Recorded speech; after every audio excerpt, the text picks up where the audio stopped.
கரூரில் வீடு கட்டி தர வேண்டும் என்ற கோரிக்கை நிராகரிக்கப்பட்டதால் மாற்றுத்திறனாளி தீக்குளிக்க முயன்றதால் பரபரப்பு ஏற்பட்டது. கரூர் மாவட்டம் வெங்கமேடு பகுதியைச் சேர்ந்த மாற்றுத்திறனாளி பாபு தனக்கு வீடு கட்டி தர வேண்டும் என்று பலமுறை மாவட்ட நிர்வாகத்திடம் கோரிக்கை விடுத்ததாக கூறப்படுகிறது. இதுவரை வீடு கட்டி கொடுக்காததால் மன உளைச்சல் அடைந்த பாபு கரூர் மாவட்ட ஆட்சியர் அலுவலகம் முன்பாக தீக்குளிக்க முற்பட்டார். அங்கிருந்த போலீசார் பாபுவை தடுத்து நிறுத்தி சமாதானம் செய்தனர். அவங்களா போட்டு வெரிஃபிகேஷன் பண்ணி அடிக்கடி வீடு கட்டி தர சொல்லி கேட்கறாங்க சார். எனக்கு வீடு எந்த இடத்துலயும் வீடு நிலமும் எதுவுமே இல்லைங்க சார். ஏன் என்னை இந்த மாதிரி கொடுமைப்படுத்துறாங்க? இல்லைன்னு சொன்னாலாவது நான் கம்முன்னு இருப்பேன்ல.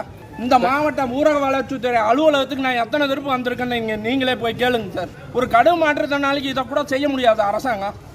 3 வருஷமா நான் வேலை இல்லாம உடல் நலம் குறைவா வீட்டிலேயே இருக்கேன். என் பொண்டாட்டி வீட்டு வேலை செஞ்சு என்னை காப்பாத்திட்டு இருக்காங்க. என் பிள்ளைங்களை நான் எப்படி காப்பாத்துறது? மனு கொடுக்கல வரலங்க சார். இந்த மனுவை பாருங்க சார். நீங்களே எனக்கு எத்தனை நிபந்தனைகள் கொடுத்துருக்காங்க.